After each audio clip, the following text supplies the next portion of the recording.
बघा पाऊस छान पडतोय तर मस्त असे मी नूडल्स आणि स्वीट कॉर्नचे पकोडे बनवलेले आहेत आणि खूप सुंदर चव आहे आणि इतके कुरकुरीत झालेत ना. तुम्ही सॉस बरोबर खा, हिरव्या पुदिन्याच्या चटणी बरोबर खा, कशाबरोबर पण खा, खूप सुंदर लागतात. आणि अगदी पण थंड झाले ना तरी पण आपण असं त्याच्या सॉसेस वगैरे टाकून पण ते खूप छान लागतात. तर तुम्ही नक्की करून बघा. आणि आता आपण या कशी करायची रेसिपी याच्याकडे आपण वळूया. तर मी याच्यातला एक तोडून पण दाखवलेला आहे तुम्हाला, तर तोडून पण दाखवते बघा. कुरकुरीत आवाज येतोय ना. तर खूप छान आपले पकोडे झालेले आहेत. तर आपण रेसिपीकडे आता वळूया. ते कसे करायचे, अगदी करायला सोपे आहेत. तर चला मग आपण रेसिपीकडे वळूया. आपण आज स्वीट कॉर्नचे पकोडे करणार आहे. त्यासाठी मी आधी हक्का नूडल्स उकडायला टाकलेले आहे. आपण जरा छान 5 मिनिटं शिजवून घ्यायचे आणि मग छान ते गाळणीने घ्यायचे आणि थंड पाणी त्याच्यावर ओतून घ्यायचे आणि नंतर आपण पुढच्या कृतीकडे वळूया. तर आधी आपण आता हे शेवया हक्का नूडल्स आपण पाण्यात उकळायला ठेवलेले आहेत. हे बघा इथे स्वीट कॉर्नचे दाणे आहेत, कच्चेच आहे. मी स्वच्छ धुवून घेतलेले आहेत आणि हे आपल्याला ओबडधोबड मिक्सरमधून काढून घ्यायचे आहे कच्चेच. कारण का माहिती, आपण तसं केलं नाही तर मग ते तेलामध्ये अख्खेच्या अख्खे फुटू शकतात, अंगावर उडू शकतात. म्हणून आपण ओबडधोबड त्याला क्रश करून घेणार आहोत. मग त्याच्यामध्ये आपण बाकीचं मिरची लसूण पेस्ट वगैरे टाकणार आहोत. बाकीचं आपण पुढच्या कृतीमध्ये बघणार आहोत. आपले आता हक्का नूडल्स पण उकडून झालेले आहेत. आपण हे आता दाणे क्रश करून घेऊया. हे बघा आपले स्वीट कॉर्नचे दाणे असे नुसते म्हणजे असे अगदी दरदरीत म्हणजेच असे ओबडधोबड आपण क्रश केलेले आहेत. जर मिक्सरमधून नसेल जमत तर आपल्याकडे कांदा कापायचं ते यंत्र असतं, त्याच्यामधून तुम्ही ओबडधोबड किंवा ठेसून घेतले तरी चालेल. पण मिक्सरमधून असं पीठ करून घेऊ नका त्याचं. तर मी बघा असे केलेले आहेत.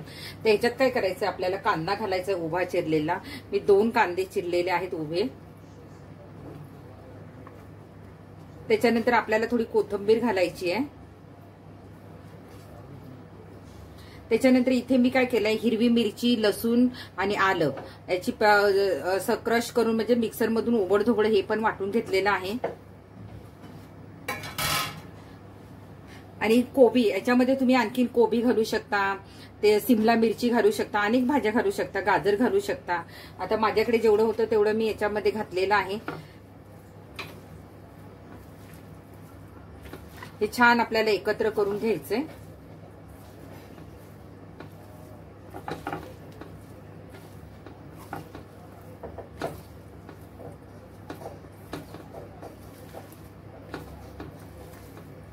ह्याला आपण शक्यतो पाण्याचा वापर करणार नाहीये, कारण कांद्याला आणि मक्याच्या दाण्याला खूप असं पाणी सुटतं.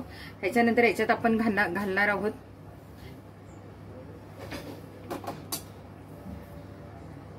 कॉर्नफ्लॉवर. ही पाववाटी घेतलेलं आहे मी आणि कुरकुरीत होतील छान. नंतर ही शेजवान चटणी घेतलेली आहे 1 चमचाभर. ती घालायची असेल तुम्हाला तर घाला, नाही तर नका पण घालू. ते आपल्यावर आहे. जर आपण चमचमीत करतो मस्त. हे छान मिक्स करून घ्यायचे आपल्याला.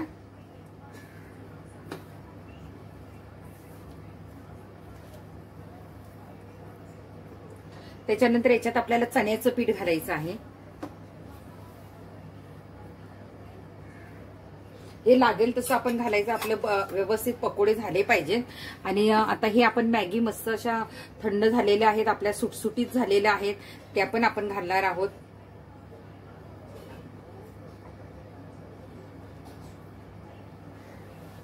आणि आता आपण याच्यामध्ये मीठ घालणार आहोत चवीनुसार.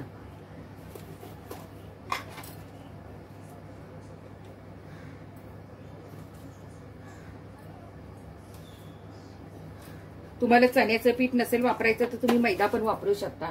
आता हे सगळं आपण एकत्र खणवून घ्यायचंय. हे बघा आपलं छान असं पकोड्यासाठी तयार झालेलं आहे. याच्यामध्ये मी अजिबात पाण्याचा वापर केलेला नाहीये. याच्यामध्ये आपण पीठ आणि कॉर्नफ्लॉवर घातलेलं आहे आणि मी थोडंसं लाल तिखट पण घातलंय, कारण ते जराशी मी असं चव घेऊन बघितली तर एकदमच कमी तिखट होतं, म्हणून थोडंसं लाल तिखट घातलेलं आहे. तुम्हाला घालायचं ते घाला किंवा नका घालू, म्हणून थोडंसं लाल कलर आलेला आहे. तर हे छान असं बघा. आता असं म्हणजे आता आपण तेलात टाकून बघणार आहोत पकोडे व्यवस्थित होतात की नाही. पण हे बघा असं केलं तर त्याचं छान असं मोठं होते, तर म्हणजे आपले छान पीठ लागलेलं आहे. तरी जरी आपल्याला समजा वाटलं की आपले व्यवस्थित तेलामध्ये व्यवस्थित होत नाही तर थोडंसं तुम्ही डाळीचं पीठ घालू शकता. तर आता हे आपले तयार झालेलं आहे. आता आपण लगेच पकोडे करायला घेऊया. हे बघा छान आपण पॅन मध्ये तेल तापत ठेवले. आता मस्तपैकी आपण पकोडे करायला घेऊया.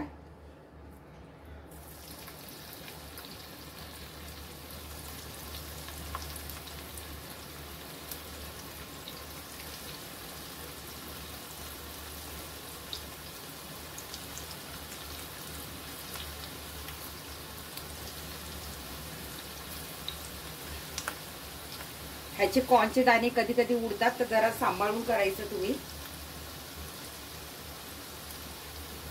जेवढे आपले बसतील तेवढे आपण घालून घेऊया.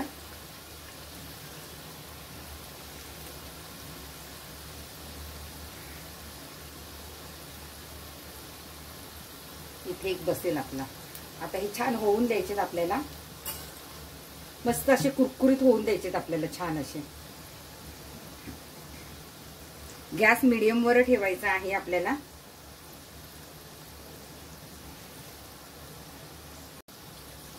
आता बघूया आपण खालून झालेत का व्यवस्थित. वाव,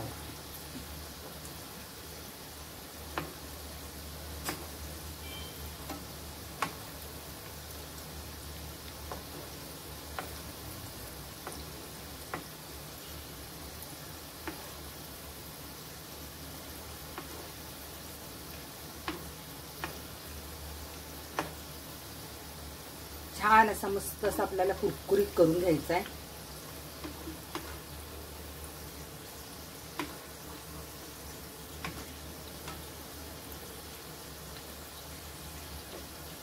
छान आपण खाली साईडची बाजू पण छान अशी कुरकुरीत करून घेऊया. तुम्ही पाहू शकता आपले दोन्ही साईडनी छान असे कुरकुरीत मस्त झालेले आहेत.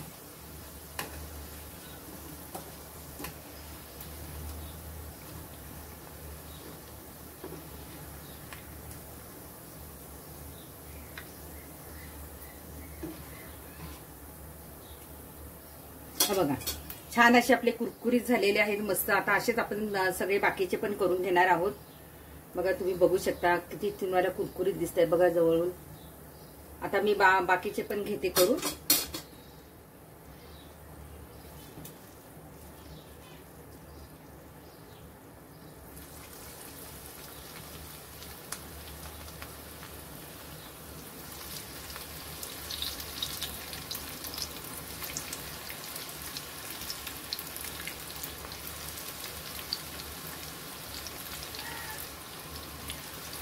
नेहमीच आपण कांदा भजी खातो, बटाटा भजी खातो. आता हे वेगळी जरा तुम्ही नक्की करून बघा.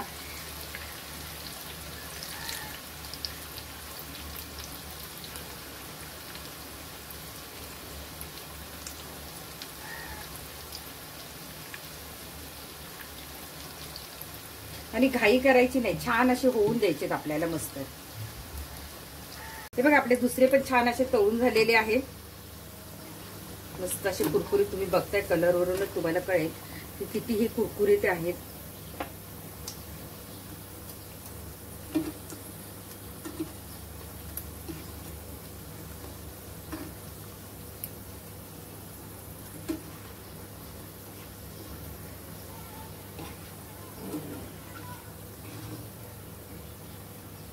छान मस्त असं तेल वगैरे निथळून घ्यायचं आपल्याला.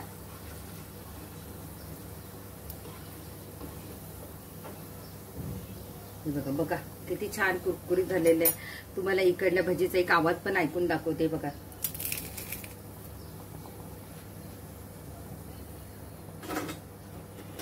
अशीच आता आपण सगळी करून घेणार आहोत. आपले सगळे पकोडे असे तळून आलेले आहेत आणि खूप असं क्रिप्सी असे कुरकुरीत झालेले आहेत.